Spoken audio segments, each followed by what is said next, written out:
নমস্কাৰ বন্ধু বান্ধৱীসকল, আপোনালোকক দুনু ব্লগলৈ স্বাগতম জনাইছোঁ। মই অৰুণাচল প্ৰদেশত আমাৰ 4দিনীয়া ভ্ৰমণৰ ব্লগবিলাক দেখুৱাই আছিলোঁ।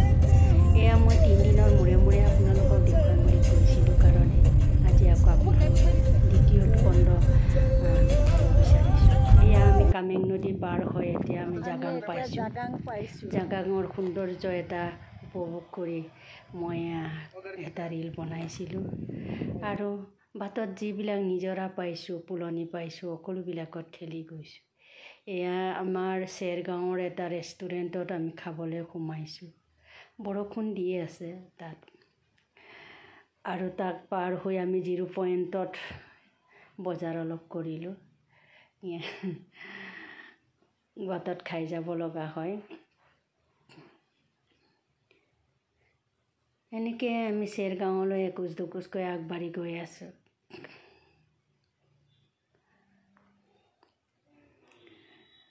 ইমান সুন্দৰ প্ৰাকৃতিক সৌন্দৰ্যবোৰ কেতিয়াবা গাড়ীৰ পৰা নামি চাইছোঁ। এই পাৰ্কৰ ৰেষ্টুৰেণ্টৰ তলতে এটা ফুৰিবলৈ জেগা আছে। দুনু মমৰ লগতে মোৰ সৰু ছোৱালীয়ে খেলিছে তাত।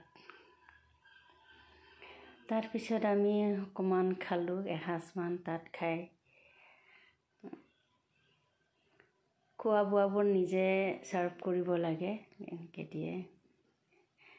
ইয়াৰ পাছত আমি নিৰ্দিষ্ট ৰাতিটোত ক'ত থাকিব লাগে এইটো বিচাৰি গৈছোঁ। এয়া হোটেলখনৰ নাম। হাইৱেৰ পৰা তললৈ নামিব লাগে, একদম কেঁকুৰা ঘাটলৈ নামি যোৱাৰ নিচিনা হয়। ভয়তে দাঁত কামুৰি ইজনে ইজনক ধৰি মেলি আমি তললৈ গৈ আছোঁ আমাৰ দুখন গাড়ীয়ে। আগতে গণেশ বাবাক স্মৰণ কৰি কৰি গৈ আছোঁ, প্ৰভু ৰক্ষা কৰা, সংকট মোচন কৰা বুলি। এনেকৈ আমি গৈ আছোঁ।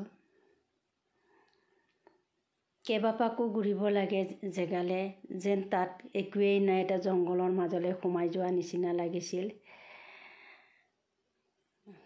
ল'ৰা ছোৱালীকেইটাক কৈছিলোঁ, ক'তনো হোটেল ল'লি, একেবাৰে জংঘল দেখোন।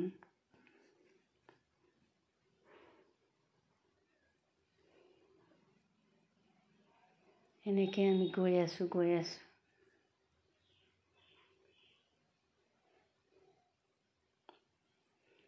এয়া এতিয়া পামগৈ চাগে। একদম ঘূৰণো ঘূৰিব লাগে।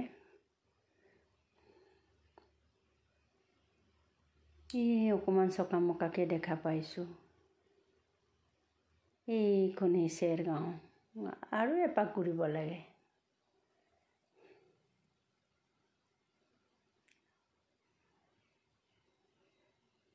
এইখিনি পাৰ হৈ আমি নিৰ্দিষ্ট জেগাত পাইছোঁহি আৰু এইখনেই চেৰগাঁও। আৰু নতুন জেগা, সৰু সৰুকৈ কোটেজকেইটা বনোৱা আছে। আমি সোঁহাতৰ এই কোটেজটোত থাকিম। এইটো ৰিচিপশ্যন ঘৰ। এনেকৈ আমি এটা সজ্ঞান দেশত উপস্থিত হোৱা নিচিনাকৈ উপস্থিত হ'লোঁ। সৰু